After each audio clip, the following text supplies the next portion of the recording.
할렐루야. 오늘 예배 오신 여러분에게 하나님과 함께 다윗과 함께 주신 은혜가 충만하길 바랍니다. 다 함께 은혜를 사모하는 마음으로 힘차게 박치면서 우리 예배의 자리로 나가시겠습니다.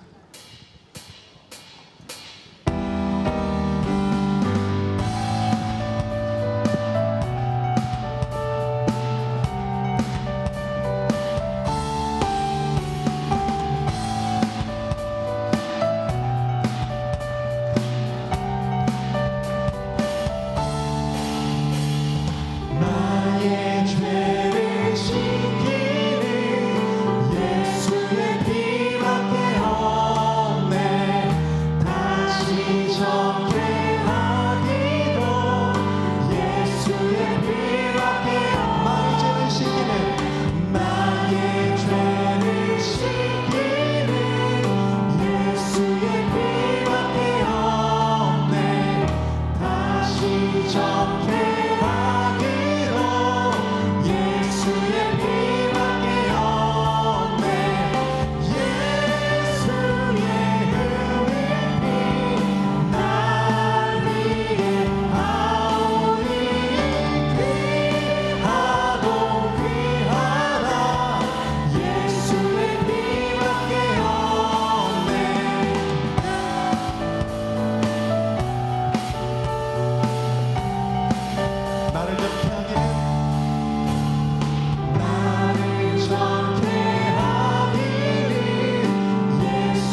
크신 하나님의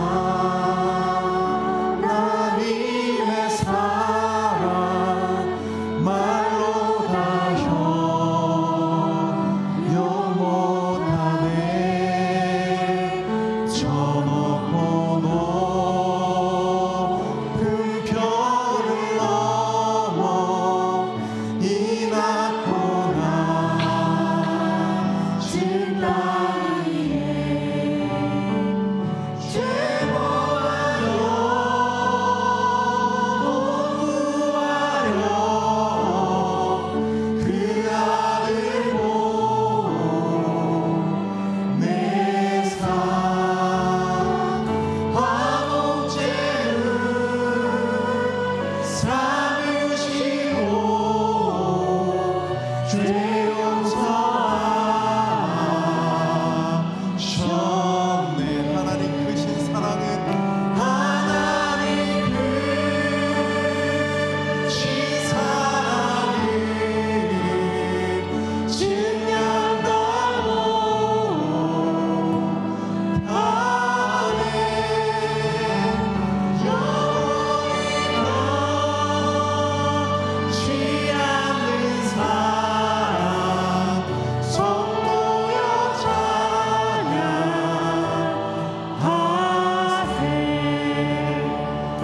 괴로운 시절 지나가도 나 위에 영화되었네.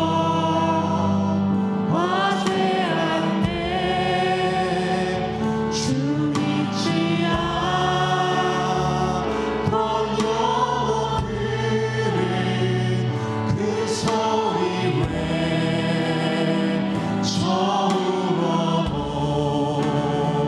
주 믿는 성도들에게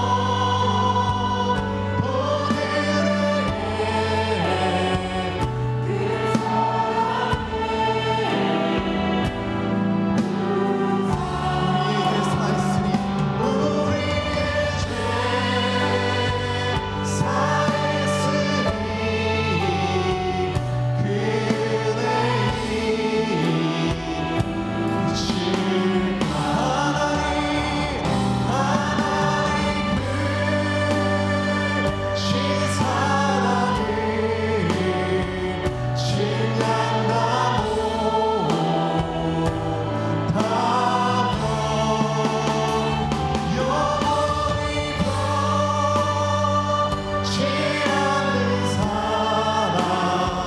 성도여 이 시간 다 같이 자리에서 일어나 주님을 찬양하겠습니다.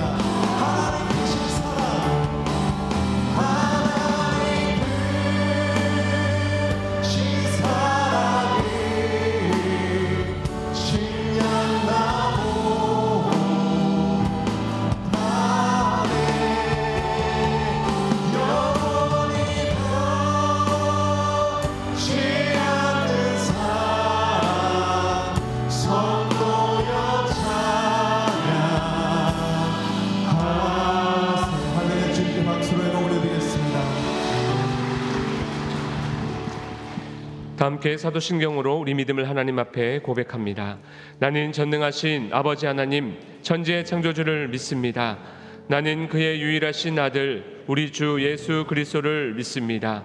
그는 성령으로 잉태되어 동정녀 마리아에게서 나시고 본디오 빌라도에게 고난을 받아 십자가에 못 박혀 죽으시고 장사된 지 사흘 만에 죽은 자 가운데서 다시 살아나셨으며 하늘에 오르시어 전능하신 아버지 하나님 우편에 앉아 계시다가 거기로부터 살아있는 자와 죽은 자를 심판하러 오십니다. 나는 성령을 믿으며 거룩한 공교회와 성도의 교제와 죄를 용서받는 것과 몸의 부활과 영생을 믿습니다. 아멘. 이 시간 다 함께 눈을 감고 조용한 기도로 하나님 앞에 기도하며 나가겠습니다. 지난 한 주간의 삶을 돌아보시며 회개할 것은 회개하고 감사할 것은 감사하는 기도의 시간 되기를 바랍니다. 다 함께 기도하겠습니다.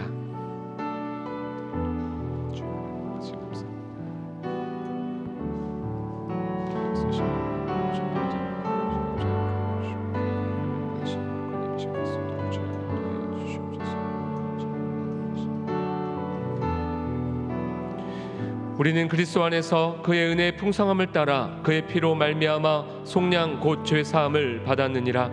우리 죄를 속량하신 예수 그리스도의 이름으로 기도합니다.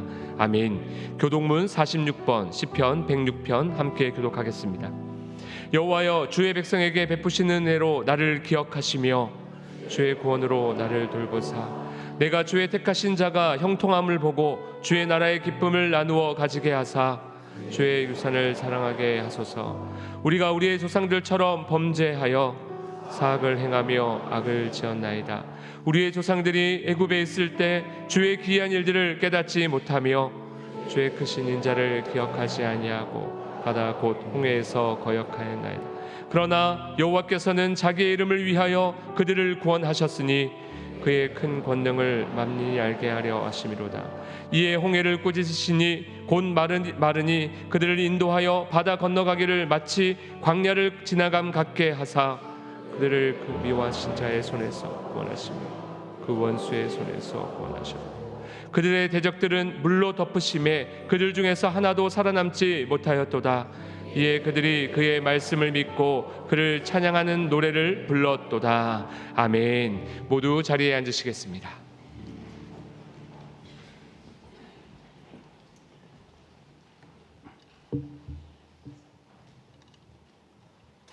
만왕의 왕이시며 인생을 살펴주시는 하나님 아버지, 이름을 높여 찬양합니다.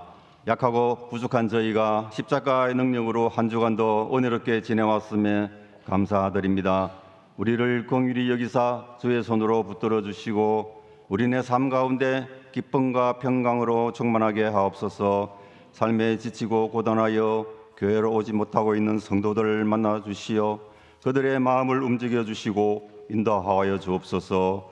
교회가 참된 역할을 찾아서 회개와 성령의 능력으로 하나님과 세상 앞에서 부끄럽지 않게 되길 원하옵나이다.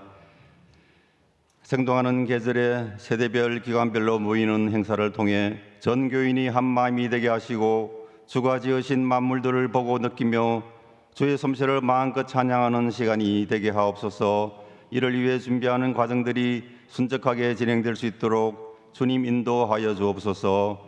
이 땅의 희망인 다음 세대들이 주님만을 바라보는 믿음과 말씀대로 살아가는 주의 자녀들 되게 하옵시고 하나님의 영광을 높여드리며 이 세대가 부흥되게 이끌어 주옵소서. 질병의 고통 가운데 있는 성도들에게 여호와 라파 치료의 은사를 베풀어 주소서. 전능하신 우리 주님께서 고쳐주실 줄 믿고 간구하오니 깨끗하게 치료하여 주옵소서.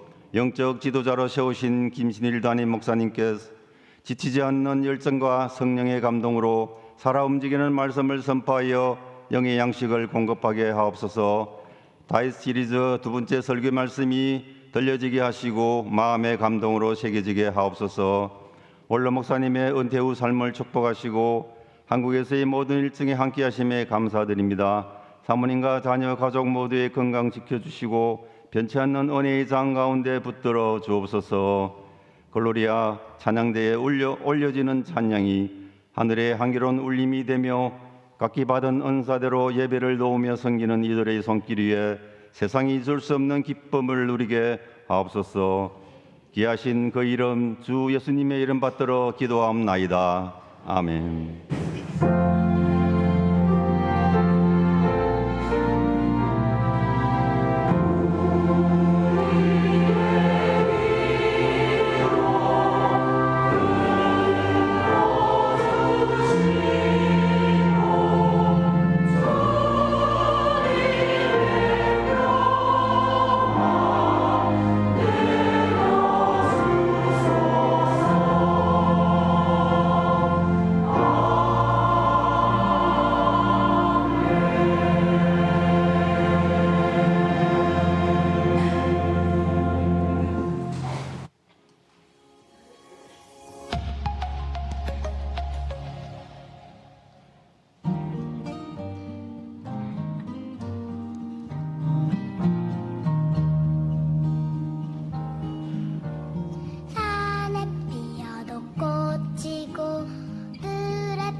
햇살부에 와서 친구들하고 같이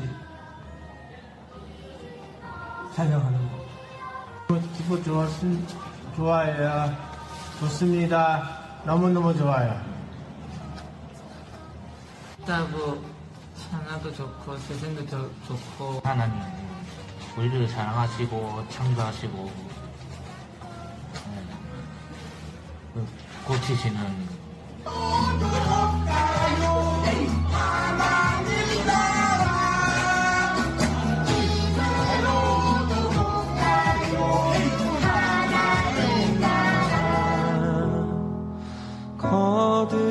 거듭나면 가는 나라 하나님 나라 믿음으로 가는 나라 하나님 나라 벼슬로도 못 가요 하나님 나라 지식으로 못 가요 하나님 나라. 우리 교회에 햇살부가 있다는 것이 정말 자랑스럽습니다. 친구들이 교회에 와서 말씀을 듣고 말씀을 들으려 했으며 즐겁게 율동하는 모습들을 보며 하나님께서 햇살부 예배를 기뻐하시는 것이 느껴집니다. 그래서 햇살부 예배가 기다려지고 천사 같은 친구들과 함께하는 것이 저에게 큰 행복이고 기쁨입니다. 어여뻐도 못 가요 하나님 나라.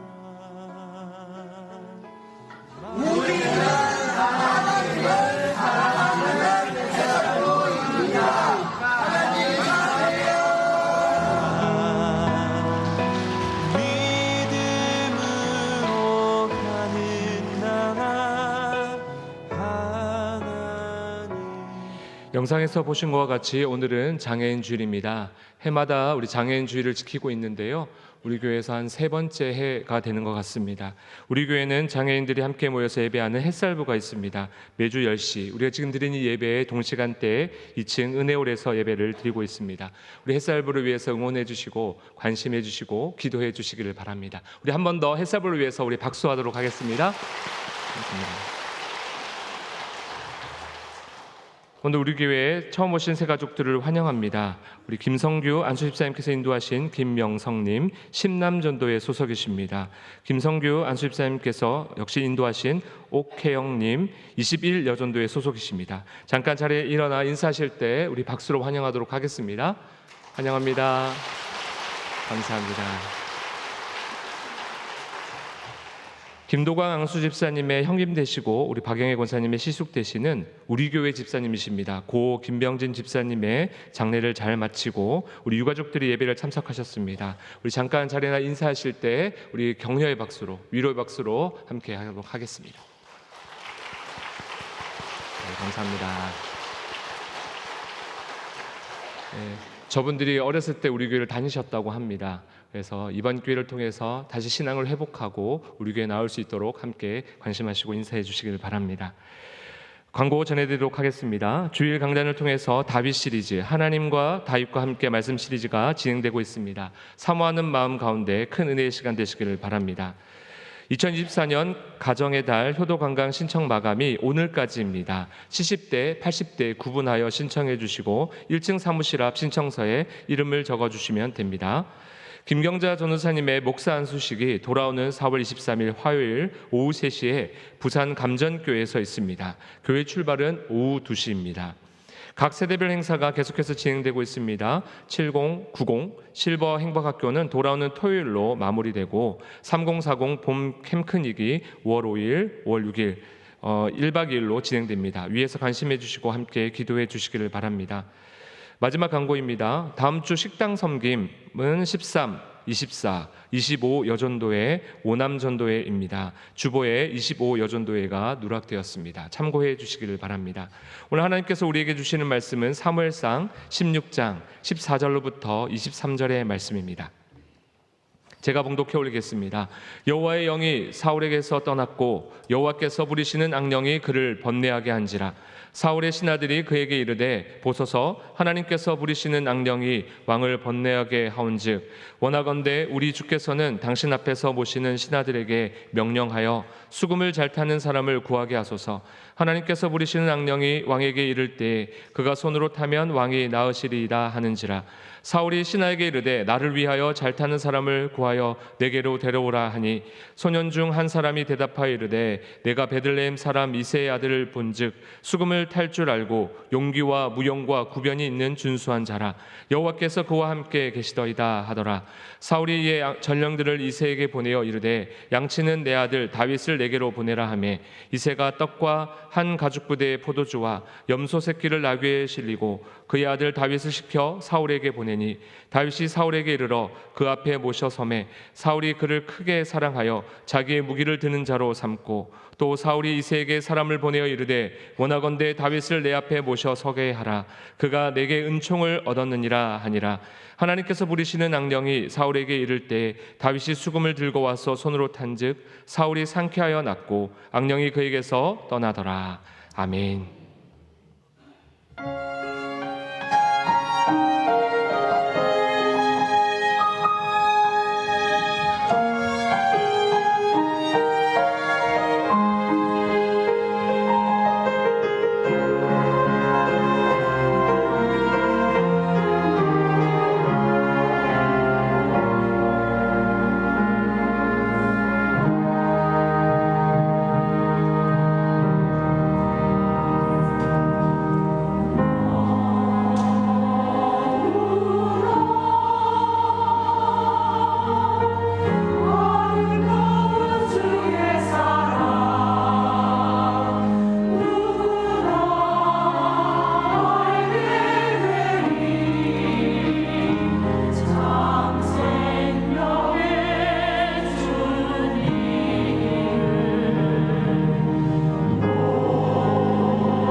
우리는 지난 시간부터 다윗의 이야기를 시작했습니다. 실은 그의 이야기를 렌즈로 한 우리 하나님에 대한 이야기이죠. 비록 다윗의 인생에는 단 한 번도 우리 하나님의 초자연적인 기적이 나타나지 않았지만 사람들은 그의 일상을 보면서 하나님의 임재와 동행하심을 볼 수 있었어요. 그래서 그의 삶을 하나님을 보여주었다라는 의미에서의 제사장적인 삶이었다라고 표현한 것이죠. 첫 시간이었던 우리는 어린 소년 다윗이 이스라엘 앞에 나타나던 성경의 첫 번째 장면을 상고했습니다. 비록 사람들은 그 소년을 주목하지 않았지만 심지어 그의 아버지조차 그를 막내, 말제, 하카톤이라 부르며 거의 존재감이 없는 아들로 소개했지만 우리 하나님은 그 소년을 바라보시면서 이가 그니 일어나 기름을 부으라 가슴 벅차게 외치셨습니다. 그 말씀을 우리 이렇게 적용했죠. 사람들은 나를, 심지어 나 자신도 나를 그냥 존재감 없는 사람으로 또는 단순한 평신도라고 부르며 별로 중요하게 여기지도 큰 기대도 하지 않지만 그게 아니라 우리 하나님은 나를 라오스, 즉 당신의 백성, 택하신 족속, 거룩한 제사장이라 부르며 다가오십니다. 맞습니다, 여러분. 그리스도인인 저와 여러분은 나도 모르는 사이에 하나님으로부터 어마어마한 특권과 사명과 기대를 받은 그분의 백성이요 하나님 나라의 제사장 나라가 되어 있는 거예요. 잊지 마십시오. 하나님이 저와 여러분을 제자로 부르실 때 우리들을 다 부르셨는데 그 부르심은 우리 중에 특별한 은사도 있고 또 능력이 있는 이들을 이렇게 뽑아서 그 사람들을 선교사로 목회자로 부르고 다른 분들은 그냥 평범한 평신도로 부르신 것이 아니었어요. 그것은 비성경적이라고 말씀드렸죠. 대신에 성경의 가르침은 분명합니다. 우리들 삶에 있는 장과 은사들이 다를 뿐이지 우리 모두는 있게 하신 곳에서 제사장적인 삶, 즉 하나님을 사람들에게 보여주고 사람들을 하나님께로 보여주고 이끄는 그런 인생을 살도록 부르심을 받았다라는 사실입니다. 믿습니까? 그러므로 기억하겠습니다. 저와 여러분은 그냥 단순한 말제, 막내, 하카톤이 아니라 대신에 저와 여러분들은 택하신 족속이요 왕같은 제사장인 줄로 믿습니다. 우리가 다윗이라는 거예요. 자, 그렇다면 이제 우리가 그 일상적인 삶을 통해서 해야 되는 일은 자명하죠. 그것은 바로 다윗인 저와 여러분의 인생에 함께 임재하시죠. 같이 하시고 동행하시는 하나님을 다른 사람들로 보도록 하는 일입니다. 우리들의 일상적인 일이죠. 아침에 일어나고 밥 먹고 또 운전하고 일터 가고 운동하고 전화하고 사람들과 어울려 식사하고 그 모든 일들을 통해서 순간순간 하나님과 동행하고 또 그분과 함께 하고 있다라는 삶을 일상들로 채워나가면 그분이 임재와 그분의 인도하심과 같이 하심을 구하며 나아가면 코람데오라 그러죠. 그분의 얼굴 앞에서 우리들이 살아가고 있다는 것을 우리도 알고 다른 사람들도 알게 될 것입니다. 이렇게 해보면 어떨까 싶어요. 좀 뜬금없는 질문이지만 여러분 이 앞에 있는 김 목사 좋아하시죠? 아멘까지는 아니고 저 다시 하겠습니다. 여러분 이 앞에 있는 김 목사 좋아하시죠? 예, 고맙습니다. 저 뻔뻔함을 감당할 수 없다 이렇게 그래서 제가 알아요. 여러분 저하고 만나서 이렇게 식사를 하신다거나 또 신방 받거나 이런 거 여러분 좋아하시거든요. 그때 여러분 제가 뭐 대단한 사람은 아니지만 그래도 목사님 만난다고 하면 신경 쓰는 게 좀 많아지지 않습니까? 옷도 좀 신경 써서 입고 나오게 되고 또 목사님 오신다고? 그러면 안 하던 집 청소도 막 하게 되고 예쁜 차 그릇도 좀 꺼내놓고 나눌 이야기도 고상하게 또는 혹시 기도 제목 물으실지도 모르니까 이러면서 여러 가지 고민하고 그러시잖아요. 그런데 여러분 만약에 제가 집사님 저 너무 좋아해 주셔서 감사해요 라고 한 다음에 그런 의미로 한 달만 좀 살면 안 될까요?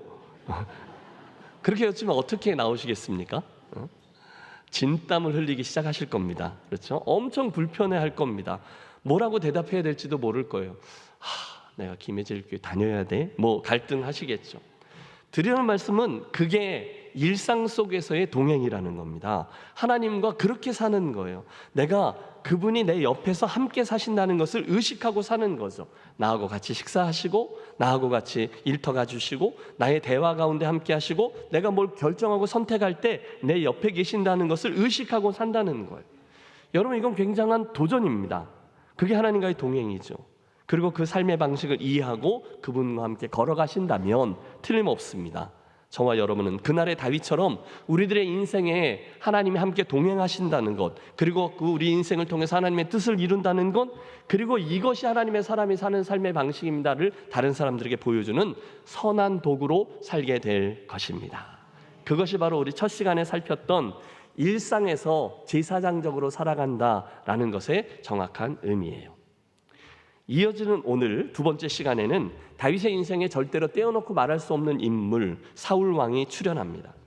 아니, 엄밀히 말하면 그 사울과 다윗 두 사람이 살았던 삶의 방식을 비교하는 게 오늘 이 설교의 내용이 되겠습니다. 따라해 주세요. 두 가지 방식의 삶 이야기.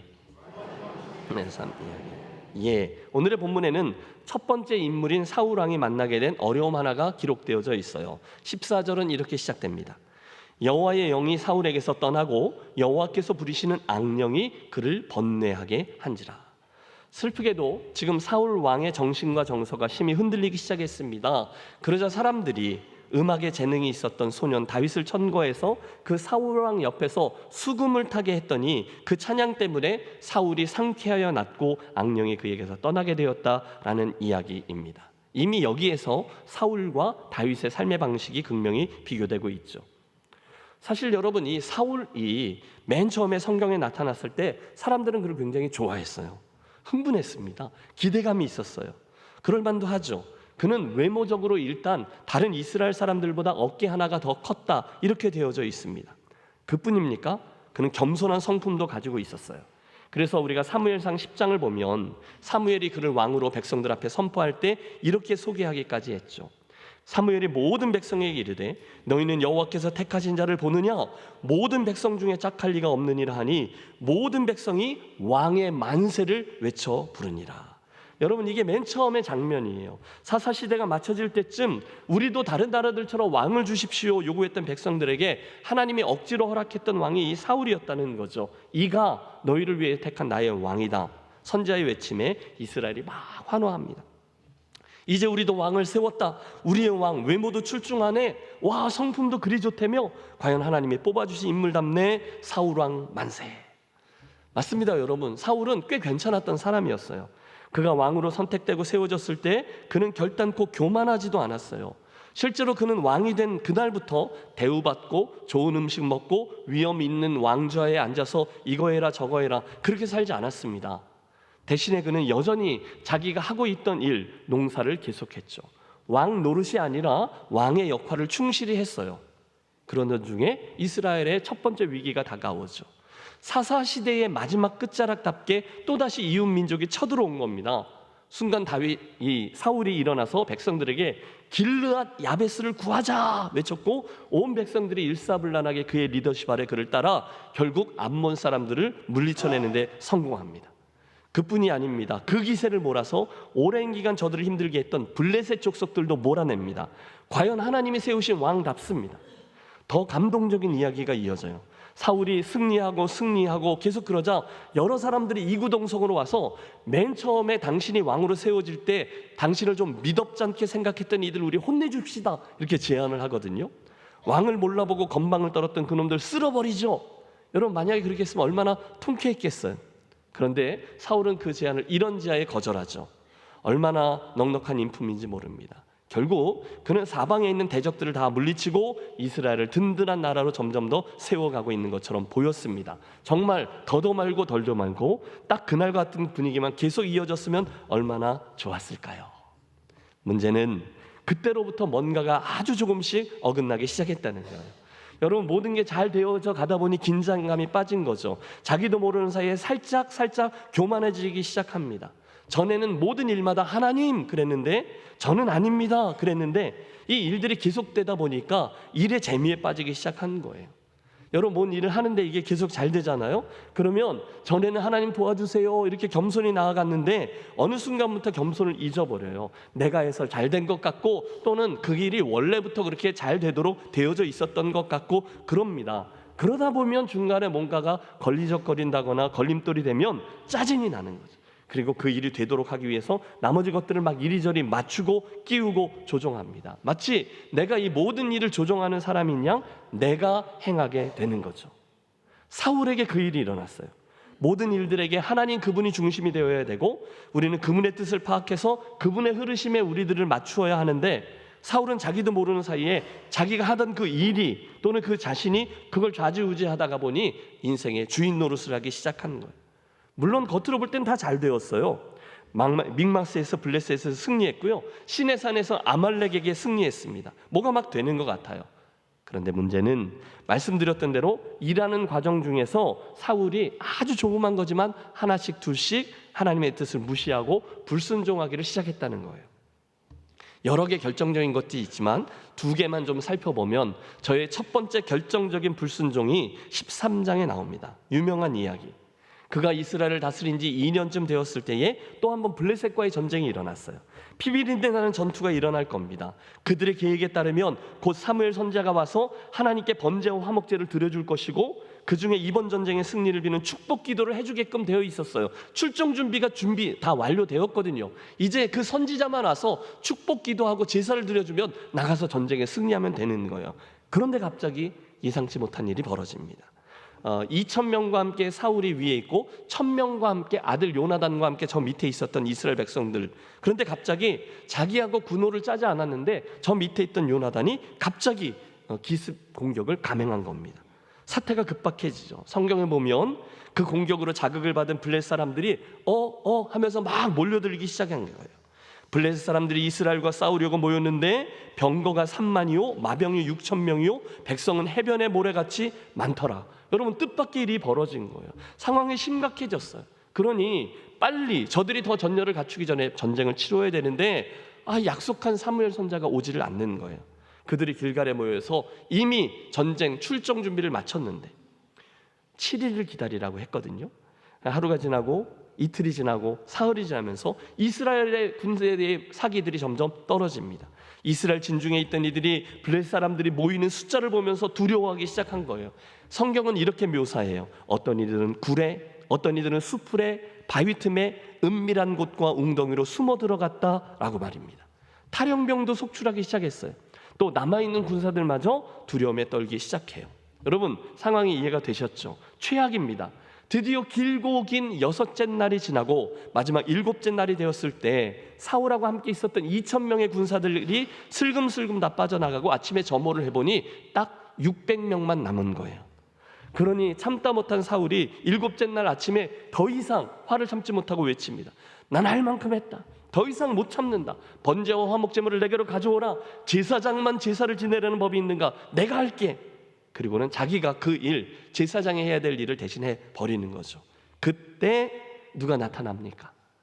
나타나기로 되어 있던 그 사무엘 선지자가 드디어 나타납니다. 그리고 사울 왕에게 이렇게 말해요. 함께 읽습니다. 왕이 망령되이 행하였도다.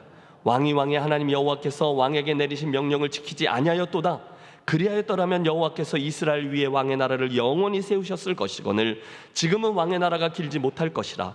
여호와께서 왕에게 명령하신 바를 왕이 지키지 아니하였으므로 여호와께서 그의 마음에 맞는 다른 사람을 구하여 여호와께서 그를 그의 백성의 지도자로 삼으셨느니라 하고 불순종의 대가는 처절했습니다. 결국 그는 왕위를 물려주고 딴 사람에게 양도하게끔 되어 있죠. 두 번째 결정적인 불순종은 15장에 나와요. 또 다른 전쟁 이야기인데 아말렉입니다. 사무엘은 사울 왕에게 분명히 아말렉을 칠 때 이제 그들을 진멸하고 모든 소유를 하나도 남기지 말라 하나님의 말씀을 전달했어요. 전쟁이 진행되고 이스라엘은 하나님의 도움으로 대승을 거둡니다. 문제가 시작됐어요. 사울 왕과 백성들이 분명히 하나님의 지시가 있었음에도 불구하고 아말렉의 아각 왕을 죽이지 아니하고 살려두었으며 그들 소유 중에 기름진 양과 좋은 것들을 진멸하지 않고 전리품으로 챙겨오는 거예요. 분명히 하나님이 옛날 광야 시대부터 아말렉을 너무너무 싫어하셨거든요. 그 죄인들을 싫어하셨거든요. 진멸하라 했는데 그 말씀대로 따르려고 하다 보니 그 물건들이 너무 아까운 거예요. 은근슬쩍 좋은 전리품들을 챙겼죠. 잠시 후에 이 상황을 마주한 사무엘 선지자의 두 번째 책망이 따릅니다. 어찌 이리 행하였나이까? 유명한 말씀. 순종이 제사보다 낫고 듣는 것이 수장의 기름보다 낫다고 하지 않았습니까? 그때 사울 왕의 궁색한 변명이 이어지죠. 아니 그게 아니고요. 저는 여호와의 명령을 그대로 청정하려고 했는데 백성들이 말을 잘 안 들었고요. 특별히 이 좋은 것들은 하나님께 제사 드리려고 가져온 거예요. 백성들 핑계를 대고 나중에 하나님의 이름까지 들먹이며 거짓을 고합니다. 결국 하나님 진노하시죠. 여러분, 사실 객관적으로 보면 사울에게 있어서 살짝 억울한 면이 없지 않습니다. 왜냐하면 이 정도의 실수나 잘못은 훗날 하나님의 마음에 합했다라고 말했던 다윗 왕의 실수와 잘못, 특별히 간음죄, 살인, 교사죄 같은 거에 비하면 그렇게 큰 잘못처럼 보이지 않아요. 어떤 부도덕이나 부정한 일도 아니었고요. 하나님에게나 이스라엘에게나 뭐 큰 피해를 준 것도 아니었어요. 그런데 하나님은 그 일로 인해 사울을 버리셨습니다. 그렇다면 우리 분명히 질문해야 하죠. 그렇다면 이건 심각한 이야기다. 그렇다면 여기 겉으로 보이는 것보다 더 큰 심각한 문제가 하나 있는 것 같은데 그것이 무엇일까요? 자연스레 오늘 우리가 나누려고 하는 이 설교의 주제가 드러납니다. 이 일련의 이야기들을 통해서 우리는 사울이 하나님을 어떻게 대우하고 있는지 그 삶의 방식을 볼 수 있다는 거예요. 따라해 주십시오. 두 가지 방식의 삶의 이야기. 두 가지. 보십시오. 사울이 블레셋과의 싸움에서 저지른 불순종은 저가 자기 백성들, 자기 군사들의 흩어짐을 막고 그들을 결속하기 위해서 만든 실수요 불순종이었어요. 그렇죠? 전쟁은 해야 하고 승리를 취해야 되는데 약속한 하나님의 선자가 오지를 않아요. 그러니 나라도 빨리 제사를 드려 백성들의 마음이 흐트러지지 않도록 어떻게 좀 해봐야 되겠다라고 생각한 거예요. 또 이 제사를 통해서 하나님의 신비한 능력이 이 전쟁에 임하도록 해야 되겠다, 그렇게 생각한 겁니다. 또 두 번째 사건, 아말렉과의 전쟁 후에 저질렀던 불순종도 마찬가지죠. 아 그래, 내가 전쟁에 승리하고 막 즐거워하는 저 백성들, 목숨을 걸고 전쟁에서 싸우고 이긴 저 백성들의 흥을 깨면 안 되지. 안 되고 말고 백성들의 비율을 맞춰야 되는데 또 그러자니 사무엘에게 혼날 것 같고, 그래서 기껏 머리를 쓴 대답이 뭐예요? 그 좋은 것들은 여호와께 제사 드리려고 가지고 온 겁니다. 애꿎은 하나님의 이름을 끌어다가 그의 핑계거리로 삼은 겁니다. 그러나 사랑하는 여러분, 이 아침 우리가 분명히 짚고 넘어가야 될 것은 지금 사울이요, 하나님보다 그 사람들, 하나님보다 자기가 하는 이 일을 더 신경 쓰고 있다는 거예요. 그는 분명히 일을 잘하려고 노력한 거죠. 사람들에게 잘 보이려고 노력한 거죠. 그런데 그러다 보니까 그만 그 일이 잘 되도록 하기 위해서 그 하나님까지도 짐짓 이용해야 할 만한 필요가 생긴 거죠. 하나님의 시선보다 사람들의 시선에 더 관심을 두기 시작했습니다. 바로 여기에 오늘 우리들이 주목하려고 하는 점이 드러납니다.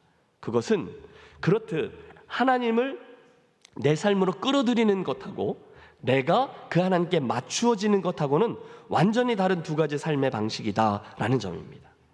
여러분 다시 주의해 주십시오. 사울은요, 하나님을 내 삶이 잘 풀리도록 하기 위한 수단으로, 하나의 방편으로 사용하고 있어요.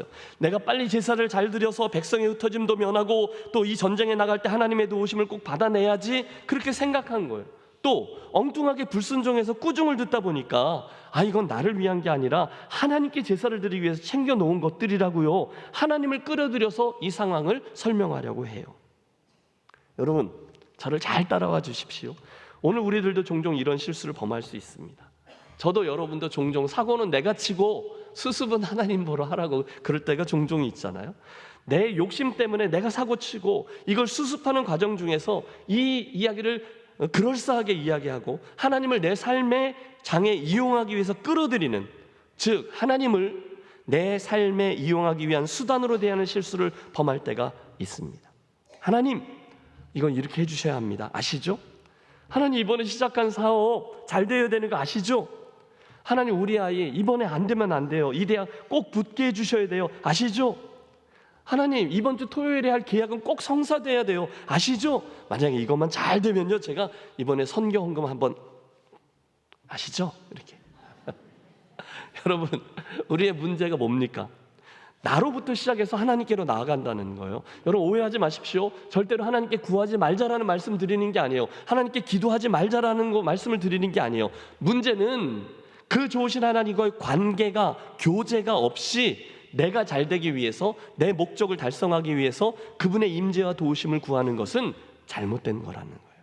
하나님 기뻐하지 않는다는 거예요. 우리 하나님은 절대로 만홀히 여김을 받지 않으세요. 우리들의 그 얕은 꾀에 넘어가시는 분이 아니에요. 물론 동기의 차이는 종이 한 장 차이지만 하나님의 감찰하시는 의도는 우리들 그 기도의 정확한 의도를 정확히 파악하십니다. 혹시 한 20년 전쯤에 브루스 윌킨슨 목사님의 야베스라는 기도라는 책 공전의 히트를 기록한 적이 있어요. 혹시 기억하시는 분이 계실지 모르겠어요. 요만한 소책자인데 이 소책자의 야베스의 기도의 그 소제목은 이렇게 돼 있어요. 내 삶을 기적으로 채우는 기도의 원리. 이게 뭐냐면 성경에 야베스라는 사람이 했던 기도가 있거든요. 역대상 4장. 그래서 그 기도를 나도 계속해서 그 기도를 하다 보면 하나님의 놀라운 축복을 정말로 받을 수 있다라는 식의 기도 지침서입니다. 그 역대상 4장에 보면 이렇게 돼 있어요. 야베스는 그의 형제보다 귀중한 자라. 그의 어머니가 이름하여 이르되 야베스라 하였으니 이는 내가 수고로이 낳았다 함이었더라. 이게 야베스에 대한 소개예요. 그 다음 기도문 함께 읽어보시죠.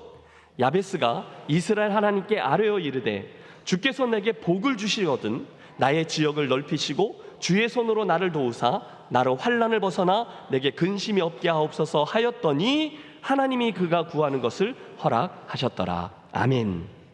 간단하죠? 그런데 그 책의 저자인 브루스 윌킨슨 목사님이 실험 삼아서 그 짧은 야베스의 기도문을 일평생 계속해서 그 기도를 드려봤다는 거예요. 그랬더니 이게 웬일이에요? 정말로 그 기도가 그대로 이루어지더라는 거예요. 그래서 그 책을 보고 정말 엄청난 이들이 그걸 따라서 기도하고 또 기도하고 한 거죠. 우리 한국 성도들은 또 왜 한 군데 꽂히면 끝장을 보잖아요. 그래서 그 당시 제 주변에 있는 사람들은 저 책 다 샀어요. 그리고 그 책 보고 따라했어요. 주께서 내게 복을 주시려거든 나의 지역을 넓히시고 주의 손으로 나를 도우사 나로 환난을 벗어나 내게 근심이 없게 하옵소서. 그 다음 날도 또 그렇게 기도하는 거예요. 또 기도하고 또 기도하고. 결국 어떻게 되었을까요? 어떤 분들은 그 기도의 응답을 받았고 어떤 분들은 못 받았어요. 이유가 뭘까요? 저는 기억합니다. 그 당시 제가 이제 캐나다 남침내 신학교에서 공부할 때인데 헨리 블랙가비 목사님과 이렇게 수업을 진행하는데 그게 우리 한국뿐이 아니라 전 세계적으로 하도 센세이션을 일으키니까 한 학생이 질문을 한 거예요. 헨리 목사님, 그 책에 대해서 어떻게 생각하세요? 그때 그 목사님이 쭉 생각을 나눠주셨는데 핵심은 이겁니다. 누구든지 하나님과의 관계가 제대로 선행되지 않은 채 기도만 주구장창 반복하여 올려드린다는 것은 한마디로 주문이지 기도가 아니다. 여러분 이해가 되셨어요? 야베스의 기도는요 기도문 또는 주문에 관한 이야기가 아니라는 거예요. 야베스와 하나님 그분과의 관계에 대한 이야기라는 거죠. 그 야베스라는 사람과 하나님과의 관계가 잘 설정되어 있었기 때문에 혹시 그런 축복이 임할 수 있다는 거지 그게 아닌데 그 다음 이야기로 연결되는 일은 없다는 거예요. 그럴 때의 기도는 비나이다 비나이다의 주문이 되고 우리 하나님을 산신령으로 전락하도록 하는 거라는 거죠. 여러분 전적으로 동의합니다. 여기 하나님의 말씀은요 하나님 그분과의 관계가 선행되지 않은 채 오는 축복을 이야기한 적이 없어요. 다시요. 성경은 하나님 그분과 나와의 관계가 설정되지 않은 채 오는 축복을 이야기한 적이 없다고요. 오히려 하나님의 말씀은 그분과의 관계가 그분을 아는 것을 아니 그분 자신을 복이라 하십니다. 여러분 항상 그래요. 따라해 주세요. 축복이 중요하지 않습니다. 축복을 주시는 분이 중요합니다. 여러분 이해하셨습니까? 그날 사울왕의 실수가 뭐냐면 먼저 그분과의 바른 관계가 형성되어지지 않은 상태에서 자기 인생이 잘 되었으면 하는 바람 아래 하나님의 축복을 받아 그분을 이용하려고 한 데 있었다는 거예요. 그런데 하나님은 사울의 그 얕은 수에 넘어가지 않으셨어요. 이것이 오늘 우리가 대하는 첫 번째 삶의 방식, 나를 위하여 하나님을 이용하려고 하는, 그래서 하나님을 이끌어 내게로 맞추려고 하는 사울 왕의 방식이었습니다. 자, 이에 반해 두 번째 또 다른 삶의 방식이 나타나죠. 다윗의 방식이에요. 앞선 이 사울의 방식이 자기에게서 시작하는 것이었다면 다윗의 방식은 하나님과의 관계에서부터 출발하는 방식이라 할 수 있어요. 따라해 주십시오. 하나님과의 관계에서 출발하는 방식. 하나님과의 관계에서 출발하는 방식. 여기서는요 먼저 하나님과의 관계가 중요합니다. 먼저 그분과 친밀한 관계를 형성해요. 먼저 그분의 마음에 합한 자가 되는 거예요. 이가 그니 일어나 기름을 부으라. 내가 이새의 아들 다윗을 보니 내 마음에 합한 자라. 내가 저로 나의 뜻을 다 이루게 하리라. 하나님이 그 친구하고 사랑에 빠진 거죠. 이 관계가 우선이에요. 틀림없습니다. 여러분, 다윗은요 아주 어린 시절부터 들에서 양들을 돌볼 때 여호와 하나님을 사랑했어요. 순전했어요. 그분을 찬양했어요. 하나님이 저를 주목하며 기억하실 만큼, 저를 바라보며 너무너무 좋아하실 만큼 그 하나님과의 친밀한 관계를 형성했어요. 여러분 생각해 보십시오. 그 당시 그 팔레스틴 땅에 그 목동으로 있는 다윗만한 소년이 얼마나 많았겠어요. 그런데 하나님이 유독 이 다윗을 사랑하신 거죠. 시편 8편을 보십시오. 들판에 양을 지키던 목동 다윗이 어느 날 밤 쏟아지는 밤하늘의 별들을 보며 찬양합니다. 여호와 우리 주여, 주의 이름이 온 땅에 어찌 그리 아름다우신지요. 주의 영광이 하늘을 덮었나이다. 주의 손가락으로 만드신 주의 하늘과 주께서 베풀어 주신 달과 별들을 내가 보오니 사람이 무엇이간데 주께서 그를 생각하시며 인자가 무엇이간데 주께서 그를 돌보시나이까. 여러분, 다윗이 하나님과 사랑에 빠졌어요. 하나님이 다윗을 사랑했습니다. 그 중심을 보신 거죠. 여러분, 그래서 다윗의 인생을 보면 전혀 무리함이 없습니다. 하나님을 자기 출신과 입신 양면에 이용하려는 의도가 없어요. 하나님이 그걸 아셨어요. 그래서 늘 자연스럽습니다. 다윗은 그냥 자연스럽게 갔어요. 하나님과 동행하며 그분의 친구로 살아갔고 늘 그 하나님이 이끄시는 대로 이끌려갔습니다. 여러분, 지난주에 말씀, 그분이 다윗에게 이가 그니 기름을 부으라 했을 때 그 기름 부음을 네 하고 받습니다. 오늘의 말씀이죠. 악한 왕 사울에게 가서 수금을 켜고 찬양하라 하면 가서 그 일을 충성스럽게 감당해요. 그러다가 병기를 들라 하면 들고 골리앗을 만나면 저와 대적하여 싸웁니다. 나중에는요 사울의 사위가 되고 도망자가 되고 남유다의 왕이 되고 또 나중엔 전체 이스라엘의 왕이 되어서 절대로 그가 먼저 팔을 벗어붙이고 나서서 하나님 이렇게 저렇게 용쓰지 않습니다. 그저 하나님의 친구로 그 관계를 붙들고 걸어가요. 그러면 베들레헴이든 실로든 헤브론이든 예루살렘이든 부산이든 김해든 전혀 상관없어요. 그가 양을 치든 수금을 켜든 사울의 병기를 들든 물맷돌을 들든 나중에 골리앗의 칼을 들게 되든 그게 전혀 중요치 않아요. 그냥 그의 인생에 하나님이 함께 친구로 걸어가 주시고 그 관계를 유지할 때 하나님이 저의 열린 문이 되어 주신 거죠. 여러분, 어렵지 않습니다. 내가 원하는 대로 하나님을 이리저리 조종하며 끼워넣고 끌어들이고 부탁하고 꾀를 내고 그러지 않았어요. 대신에 그분과 친구가 되어서 매일매일 일상의 삶을 살아가는 거예요. 순종하며 따라가는 거예요. 매일매일의 관계, 우리 연초에 시냇가에 심어진 나무 그 이미지처럼 하나님과의 관계를 놓치지 않고 그분에게 뿌리를 내리고 살아갈 때 날마다 그분에게로부터 시원한 물과 양분을 끌어올려 잎사귀를 내고 시절을 쫓아 과실을 맺습니다. 여러분은 어떠세요? 사랑하는 성도 여러분, 과연 오늘 저와 여러분은 어떤 방식으로 인생길을 가고 있습니까? 두 가지, 이 시간 예수님의 이름으로 권합니다. 이 두 가지 중에 다윗의 방식, 즉 하나님에게서부터 시작해서 내 인생을 보고 그분과의 관계를 유지하는 데 전심을 다함으로 결국 내가 아니라 그분에게 이끌려가는 다윗의 인생을 살아가게 되시기를 축원합니다. 그분에게서 오는 축복, 이것저것 그것 이전에 그분을 구하세요. 그분을 가지면 다 가진 거예요. 여호와의 얼굴을 구하세요. 나에게 맞춰달라 하나님께 요구하지 마시고 그분을 위해 나를 맞추시는 저와 여러분이 되어지시기를 축원합니다. 암소가 새끼를 낳았는데 흔치 않는 케이스예요. 쌍둥이 송아지를 낳았대요. 남편이 너무너무 기뻐서 아내에게 말합니다. 여보, 생각지도 않는 쌍태 송아지들이 태어났으니 하나님의 축복이요. 그러니 우리 한 놈은 내년 막내의 대학 입학금을 위해 키우고 또 한 놈은 우리 교회 건축헌금을 위해서 키웁시다. 아내가 너무너무 기뻐하며 동의합니다. 그래요, 우리 그렇게 해요. 당신이 그렇게 말씀하시니 너무너무 기쁘네요. 그런데 어느 놈을 우리 아이 것으로, 어느 놈을 하나님 것으로 할까요? 남편이 대답합니다. 그건 뭐 급한 거 아니니까 천천히 합시다. 며칠 후에 비가 부슬부슬 내려오는데 송아지 한 놈이 시름시름 앓다가 갑자기 죽어버립니다. 어깨가 축 처진 남편이 밤늦게 들어와 아내에게 이렇게 말했어요. 여보, 슬픈 소식이요. 하나님의 송아지가 죽었어. 우리는 지극히 나중심적이라는 거예요. 그러니 여러분, 그런 삶의 방식에는 하나님의 모으고 안중에도 없어요. 나 필요하면 하나님의 이름을 팔다가 내가 불리하면 하나님의 옆으로 얼른 치워놓습니다. 하나님은 다 내 일이 잘 되도록 하기 위해서 내가 필요할 때 와서 도와주셔야 되는 분이고 다른 때는 오시면 안 되는 분입니다. 사실 그날 사울의 불순종들은 엄밀히 말하면 자기의 일에 거치지 않기 위해서 사람들의 비위를 맞추기 위해서 행한 것들이었어요. 군사들이 더 이상 흩어지지 않도록 하기 위해서, 백성들의 흥분한 분위기와 탐욕의 찬물을 끼얹지 않기 위해서 자기도 모르는 사이에 자기가 그 모든 일의 중심에 서야 돼요. 하나님의 설 자리를 자기가 빼앗은 거예요. 보이지 않는 하나님, 그분보다 눈앞에 있는 그 사람들, 자기가 이루어낼 성취가 훨씬 더 중요합니다. 그러나 우리 하나님은 만우를 여김을 받지 않으셨죠. 그분은 우리들 마음속에 저 깊은 곳에 있는 동기를 다 감찰하시는 엘로이 하나님이시거든요. 사울에게는 늘 자기가 주변 사람들이 더 중요했어요. 그런데 다윗은 하나님이, 또는 그 하나님이 어떻게 보실까가 더 중요했어요. 그리고 이 두 가지 삶의 방식이 결국 저들의 삶의 다른 결국을 빚어내게 되죠. 가끔 우리 항변합니다. 목사님 말 뜻은 알겠는데요, 다윗도 그렇게 완벽한 삶을 살지는 않았잖아요. 그도 실수했고 큰 죄를 지었잖아요. 맞아요.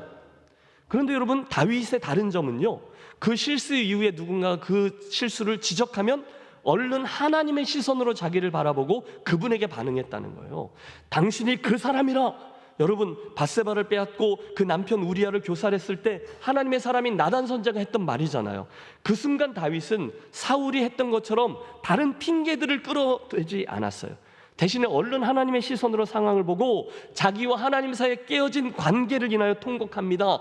침상이 젖도록 울고 회개합니다. 그 긴 고통의 시간을 보낸 후에 마침내 하나님의 은혜가 임하여 관계가 회복됐을 때 하나님은 그의 중심을 보시고 그를 다시금 축복하시죠. 그때 지은 시편이 51편이에요. 절절합니다. 하나님이여, 주의 인자를 따라 내게 은혜를 베푸시며 주의 많은 긍휼을 따라 내 죄악을 지워주소서. 나의 죄악을 말갛게 씻으시며 나의 죄를 깨끗이 제하소서. 우슬초로 나를 정결하게 하소서. 내가 정하리이다. 나의 죄를 씻어주셔서 내가 눈보다 희리이다. 하나님이여, 내 속에 정한 마음을 창조하시고 내 안에 정직한 영을 새롭게 하소서. 나를 주 앞에서 쫓아내지 마시며 주의 성령을 내게서 거두지 마소서. 다윗에게 중요한 건 왕위, 사람들의 평판, 이런 게 아니었어요. 체면이 아니었어요. 대신에 하나님의 시선이었어요. 그분과의 관계였습니다. 그리고 정직하게 하나님을 이용하지 않았고 자신을 하나님에게로 맞추었죠. 그 처절한 죄 한가운데 말입니다. 이게 다윗과 사울의 결정적인 차이였죠. 오늘 저는 사울과 다윗의 두 번째 이야기를 통해서 이 두 가지 방식을 말씀드립니다. 하나는 나에게서부터 시작하는 방식으로 내가 내 인생을 놓고 필요할 때 하나님을 끌어다 쓰는 방식입니다. 그러니 자연히 하나님을 조정하는 이는 내가 됩니다. 아무리 하나님이어도 그분은 내 시간 계획과 내 일정에 맞추어서 움직이셔야만 합니다. 성경에는 이런 이들이 심심찮게 등장해요. 민수기에 등장하는 모압 왕 발락, 그는 발람 선자를 통해서 하나님 저주의 메시지가 이스라엘 백성들에게 임하도록 하기를 원했습니다. 돈을 주면서 저주의 메시지를 이스라엘에게 해달라고 기대했죠. 사도행전에 나오는 사마리아의 마술사인 시몬도 돈을 주고 성령을 임하게 하는 능력을 사내려고 했습니다. 그 하나님을, 그 성령님을 내가 부리고 싶다는 겁니다. 자기가 주인이고 하나님을 내 마음대로 이용하려고 한 거죠. 기가 막혀요. 그런데 여러분, 이런 태도와 방식은 여러 가지 모양으로 변이를 계속해서 역사 속에, 심지어 오늘 우리 주변과 여러분 삶의 한가운데도 여전히 자리하고 나타납니다. 내가 하나님이 되는 거예요. 그리고 하나님을 내가 부리려고 하는 겁니다. 몇 년 전에 미국에 있는 샬롯츠빗이라는 동네에 충격적인 사건이 하나 발생했어요. 여러분 아시죠? 백인 우월주의자들이라고 말하는 그들하고 반대쪽이죠. 인종차별을 반대하는 사람들하고 충돌이 일어났어요. 데모를 하는 거죠. 그런데 백인 우월주의자들의 차 한 대가 전속력으로 그들을 치고 나아가서 여러 명이 죽고 다치는 끔찍한 일이 벌어졌어요. 그날 이후에 여러 기자회견, 인터뷰, 다큐멘터리가 쭉 공개되었는데 놀라운 것은 그 신나치주의자들하고 KKK라는 백인 우월주의자들이 가지고 있는 신앙관입니다. 그들 중 대다수가 하나님이 이 세상에 있는 모든 사람들을 평등하게 창조했습니다라는 것을 믿지 않아요. 왜요? 하나님은 백인들의 하나님이기 때문이라는 거예요. 그들은 오늘도 백인들의 나라를 만들고 싶어 해요. 미국은 당연히 백인들의 크리스천 공화국이 되어야 된대요. 그런데 유감스럽게도 그들은 자기들을 크리스찬 그룹이라고 부릅니다.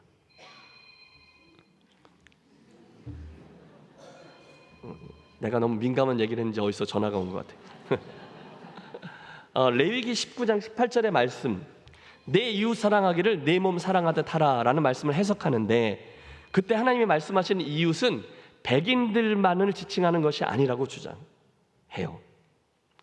이웃들, 내 이웃들 내 몸과 같이 사랑하라 라고 말할 때 그 이웃은 백인들만을 지칭하는 거라는 거죠. 내가 지금 잠깐 헷갈렸던 거 이해하세요? 심지어 자기를 인터뷰하고 있는 유색인종 기자를요 번아웃 시키고 싶다라고 말합니다. 불태워버리고 싶다라고 말합니다. 뭐예요? 사울이 살았던 그 삶의 방식이 극단적인 모습으로 표출된 겁니다. 하나님은 자기들을 위한 하나님이셔야 돼요. 당연히 그분은 자기들을 위해 존재하고 행하셔야지 다른 이들을 위해서 존재하고 행하시면 안 됩니다. 나를 하나님께로 맞추는 게 아니라 그분을 끌어다가 나에게로 맞추는 전형적인 사울 왕 삶의 방식을 말하죠. 일본의 한 사찰 절에 가면 그 사찰에 그 일본 동자승이라고 하죠. 스님 모양으로 생긴 로봇가 하나 있대요. 그 사찰에 스님들 숫자가 너무 모자라서 생긴 자동 판매기 같은 로봇인데 사연인즉 그 사찰에 와서 이제 부처님께 나를 위해 기도해 주세요. 이걸 부탁하려고 하는데 사람이 너무 많아서 자기 순서까지 오지 않으니까 대신에 그 스님 로봇, 스님 자판기에다 돈을 넣고 자기의 이름 김신일 이렇게 녹음을 해놓으면 잠시 후에 그 로봇가 녹음되어 있는 자기 이름을 가지고 대신 기도를 해준다는 거예요. 우리가 보기엔 너무 우스꽝스러운 일이지만 실제로 그곳에는 그 로봇 스님이 자기를 위해서 기도해 줌으로 오는 축복을 받기 위해서 거기다 돈을 넣고 자기 이름을 녹음한 후에 돌아가는 사람들이 많이 있대요. 가끔은 우리가 오늘 그런 미신처럼 하나님을 취급하지는 않는가 생각해 봅니다. 여러분, 미신하고 하나님을 섬기는 것하고 가장 큰 차이점이 무엇인지 아세요? 한마디로 미신을 섬기는 건 내가 변화되는 게 아니라 그 신을 내 삶으로 가지고 와서 그를 이용하려고 하는 거예요. 다시요. 내가 변화되는 게 아니라 그 신이 변화되는 거예요. 이게 미신이에요.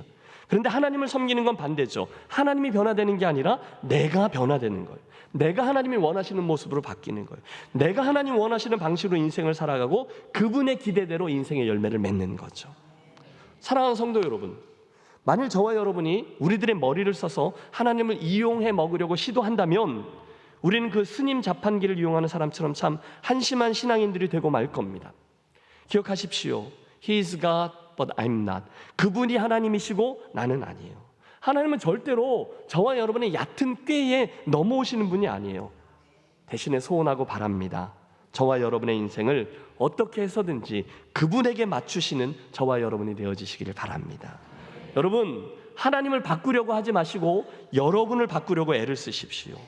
그분이 말씀하신 삶의 기준이 있는데 그걸 힘들다고 내 수준으로 끌어내리려고 하지 마시고 조금 버겁지만 저와 여러분의 인생과 순종의 수준을 그분에게로 끌어올리려고 노력하십시오. 그 수고가 믿음의 선한 싸움이에요. 이를 위해서 여러분, 날마다 하나님 그분에게 그날의 다윗처럼 그분과의 관계를 가장 중요한 것으로 여기고 날마다 그분과 함께 이 길을 걸어가시기를 바랍니다. 그때 우리는 용쓰며 애쓰며 수고하며 인생길을 살아가는 게 아니라 나도 모르는 사이에 하나님의 임재와 동행하심 때문에 나도 모르는 사이에 내 일상 속에 하나님의 함께 하심을, 하나님의 동행하심을 다른 이들에게 나타내주고 보여주는 21세기의 다윗들로 살아갈 수 있게 될 것입니다. 이번 한 주간 여러분의 일상 속에서 그분을 의식하시고 그분을 인정하시고 그분과 동행하시고 그분께 순종함으로 그분이 여러분과 함께하고 계시고 일하고 계심을 다른 이들에게 보여주는 제사장적인 삶을 잘 살다가 승리의 소식들과 함께 와서 다음 주에 예배하는 사랑하는 성도들의 삶이 되시기를 주의 이름으로 축원합니다. 하나님 아버지, 오늘 우리들에게 주신 이 말씀을 통해 배운 대로 사랑하는 우리 성도들 모두가 하나님을 내게로 끌어들이고 이용하는 사울의 방식이 아니라 나를 하나님 기뻐하시는 모습으로 맞추려고 애쓰는 다윗의 방식으로 인생길을 걷는 지혜로운 백성들 되게 해 주시옵소서. 간절히 구하오니 그 여정을 통해서 결국 사랑하는 성도들의 인생과 저분들이 하는 일과 만나는 모든 사람들에게 하나님과 동행하며 우리 삶으로 하나님의 뜻을 이루어내고 결국 세상 사람들로 하여금 하나님을 보게 하고 알게 하는 제사장적인 삶을 살아가는 우리 성도들 되도록 인도하여 주옵소서. 예수님의 이름으로 기도하옵나이다. 아멘. 함께 일어나셔서 결단 찬송 부릅니다.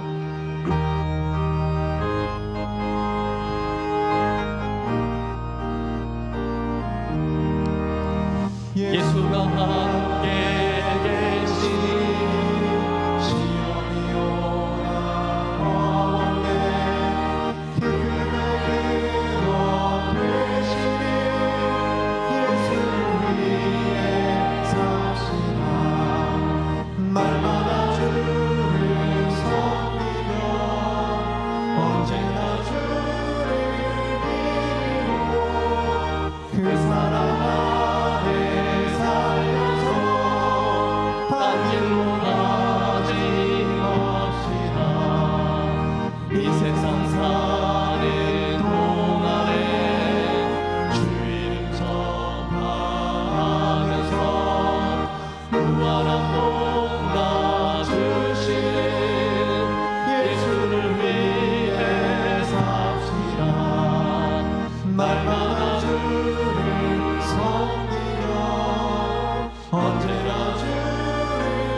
이 세상 친구 없어도 예수는 나의 친구니 불의한 일을 버리고 예수를 위해 삽시다. 날마다 주를 섬기며 언제나 주를 기리고 그 사랑 안에 살면서 딴 길로 가지 맙시다. 주께서 심판하실 때 잘했다 칭찬하리니 이러한 상을 받도록 예수를 위해 삽시다. 날마다 주를 섬기며 언제나 주를 기리고 그 사랑 안에 살면서 단 길로 가지 맙시다. 하나님, 주님께 나와 예배하며 주의 성소로 올라올 때 사랑하는 성도들이 그 삶과 마음의 정성 구별하여 올려드리는 예물 함께 나오게 하시니 감사합니다. 그 속에 담긴 우리들의 정성을 흠양하시고 하늘문을 여셔서 하늘의 신령한 것들과 이 땅의 기름진 소산들로 사랑하는 주의 백성들의 삶을 축복하여 주시옵소서. 행여나 주의 전에 나온 심령들 가운데 염려와 근심 중에 있는 이들 긍휼히 여기셔서 하나님의 선하심을 다시금 기억하고 회복되는 복을 허락하여 주시옵소서. 우리들 가운데 연약한 이들을 기억하여 주셔서 여호와 라파, 여호와 샬롬의 축복도 허락하여 주옵소서. 의심과 갈등 속에 있는 이들에게 주의 음성 들려주시고 행여나 물질의 문제로 버거워하는 심령들에게 하나님 돕는 손길과 지혜가 가득하게 하여 주시옵소서. 주간에 사랑하는 아빠를 먼저 하나님께로 떠나보낸 유가족들을 위로하여 주시고 또 아빠의 신앙을 본받아서 믿음의 여정을 잘 달려가는 그 유가족들과 믿음의 다음 세대들 되도록 축복해 주시옵소서. 이제는 우리 주 그리스도 되시는 주 예수 그리스도의 크신 은혜와 우리와 한 걸음 더 깊은 관계로 나아가기를 기대하시는 하늘 아버지의 그 크신 사랑하심과 오늘도 우리들 안에 임재하시고 함께 동행해 주심으로 주의 영광과 살아계심을 보여주시는 성령님의 감동감화 충만하심이 오늘 들은 말씀처럼 두 가지 삶의 방식 가운데 우리 자신을 하나님께로 맞추며 살아가기로 결단하며 새 출발선 앞에 선 사랑하는 모든 주의 백성들의 심령 위에 발걸음 위에 특별히 우리 교회 햇살부에 속해서 함께 사역하고 예배하는 모든 심령들에게 이제로부터 영원토록 함께 하시기를 간절히 축원하옵나이다. 아멘.